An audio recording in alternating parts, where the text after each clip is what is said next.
नमस्कार। विश्वेश्वर सिंह जनता महाविद्यालय राजनगर के हिंदी विभाग से मैं डॉक्टर विभा कुमारी आप सभी का हार्दिक स्वागत करती हूँ। अभी हम लोग बीए प्रथम वर्ष के द्वितीय प्रश्न पत्र प्राचीन एवं मध्यकालीन काव्य का अध्ययन कर रहे हैं। इस क्रम में हमने विद्यापति, कबीर, तुलसी, बिहारी, सूरदास इत्यादि कवियों पर चर्चा की। उसी कड़ी में आज हम लोग बात करेंगे कवि अब्दुल रहीम खान खाना के बारे में।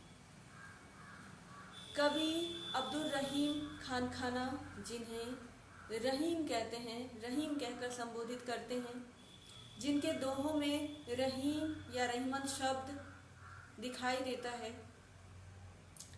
आज उन्हीं की बात करेंगे। रीतिकालीन काव्य में मुख्य रूप से 3 धाराएं थीं: रीतिबद्ध, रीतिसिद्ध और रीतिमुक्त। इन 3 धाराओं में हम लोगों ने सभी धाराओं पर विस्तार से बात की जब हम लोग हिंदी साहित्य का इतिहास पढ़ रहे थे। अब हम लोग क्रमशः उन कवियों की बात कर रहे हैं जो कवि बीए प्रथम वर्ष के द्वितीय प्रश्न पत्र में पाठ्यक्रम में शामिल हैं। तो उस कड़ी में हम लोगों ने विद्यापति, तुलसीदास, सूरदास और बिहारी का अध्ययन किया और उसी क्रम में आज रहीम को पढ़ने जा रहे हैं।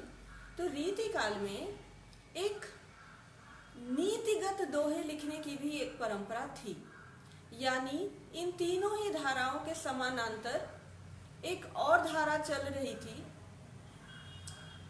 जिसमें मुख्य रूप से नीतिपरक साहित्य लिखा जा रहा था।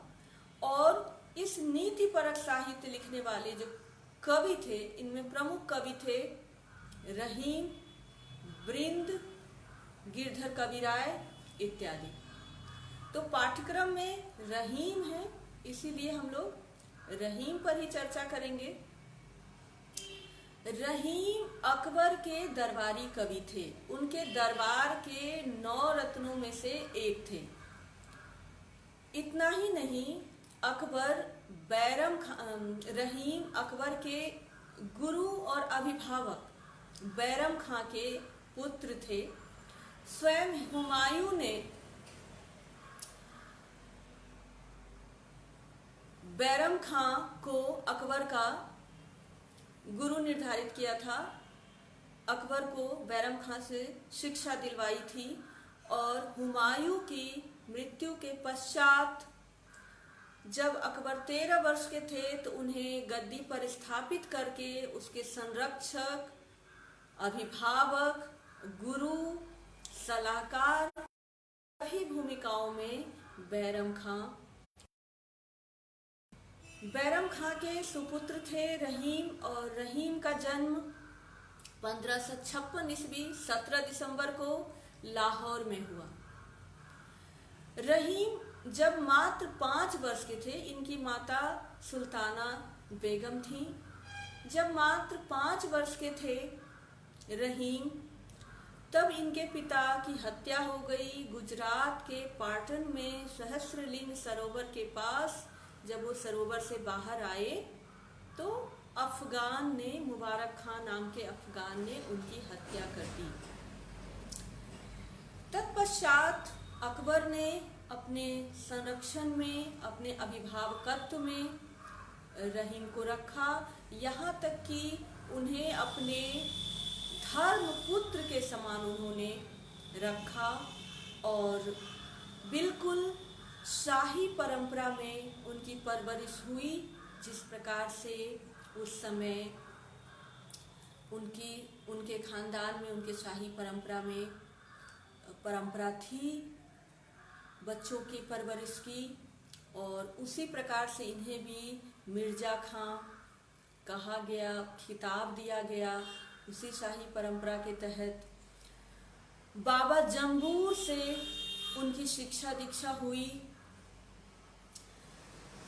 रहीम संस्कृत, फारसी, अरबी, तुर्की, हिंदी इत्यादि भाषाओं के ज्ञाता थे। इत्यादि भाषाओं में उन्होंने ज्ञान प्राप्त किया, इत्यादि भाषाओं का अध्ययन किया, खगोल शास्त्र का भी अध्ययन किया। उन्हें बाबा जम्बूर से शिक्षा मिली और भी तत्कालीन विद्वानों से उन्हें सानिध्य प्राप्त हुआ। बहुभाषाविद थे, नीति परक, श्रृंगार परक, भक्ति परक इत्यादि विषयों से ओतप्रोत रचनाएं लिखी हैं रहीम ने। रहीम एक सेनापति भी थे। रहीम अनेक कवियों के आश्रयदाता भी थे। रहीम स्वभाव से बहुत ही उदार और दानी प्रवृत्ति के व्यक्ति थे। इतना ही नहीं, भारतीय धर्म, दर्शन, वेद, पुराण, गीता उन्होंने अध्ययन किया और अपने लेखन में इत्यादि से उन्होंने उदाहरण भी प्रस्तुत किए हैं। भारतीय संस्कृति की जो एक सामान्य है, जिसमें सर्वाधिक बल मानवता पर है, नीति पर है, धर्म पर है, और यहाँ धर्म से तात्पर्य संप्रदाय नहीं। जिस धर्म की बात रहीम करते हैं वह श्रेष्ठ गुण जो किसी भी मानव को धारण करना चाहिए। तो इस प्रकार रहीम को पिता की मृत्यु के पश्चात अकबर का सानिध्य प्राप्त हुआ, संरक्षण प्राप्त हुआ, अभिभावकत्व प्राप्त हुआ। बाबा जम्बूर जैसे अध्यापक मिले। राज दरबार में उनकी परवरिश हुई, मिर्जा खां का खिताब मिला, बिल्कुल एक राजकुमार की भांति उनकी परवरिश हुई और उन्होंने अनेक भाषाओं में, जैसा कि अभी नाम लिया, संस्कृत, तुर्की, फारसी, अरबी, हिंदी इत्यादि भाषाओं में उन्होंने और खगोल शास्त्र का उन्होंने अच्छा अध्ययन प्राप्त किया। उनकी शिक्षा दीक्षा एक राजकुमार की तरह हुई। अकबर के बैरम खां से जो संबंध थे उनको अकबर ने भली भांति निभाया। आगे चलकर अकबर का पुत्र सलीम,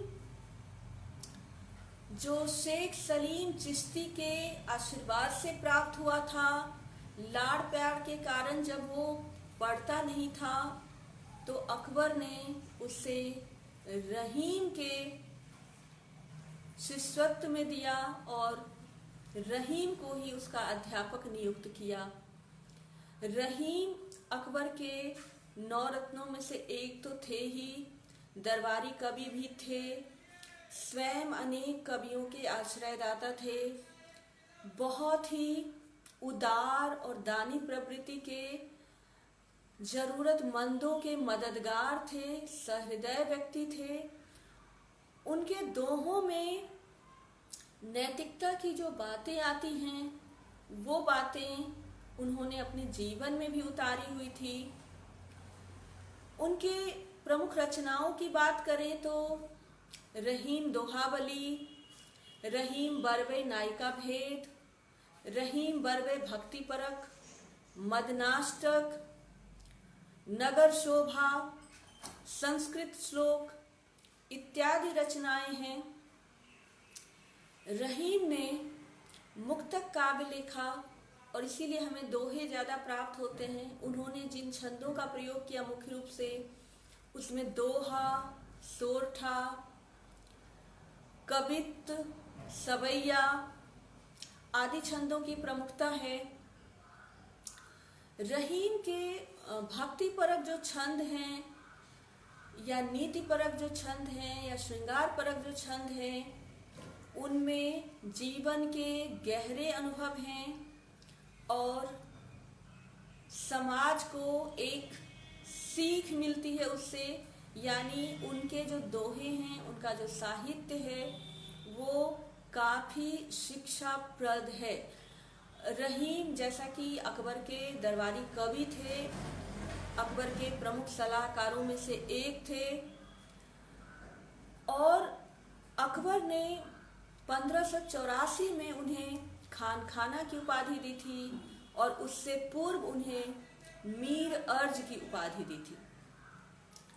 मीर अर्ज की उपाधि से पूर्व ही 16 वर्ष की अवस्था में उन्होंने रहीम का विवाह माहवानों से करवाया था। वह माहवानों अकबर के धाई की पुत्री थी और बैरम खां के विरोधियों की पुत्री और बहन थी।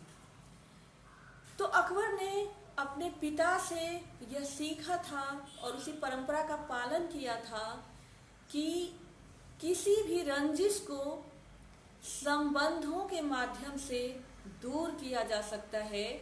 और इसी प्रकार से जब उन्होंने रहीम की शादी की, तभी बैरम खां की जिन लोगों से रंजिश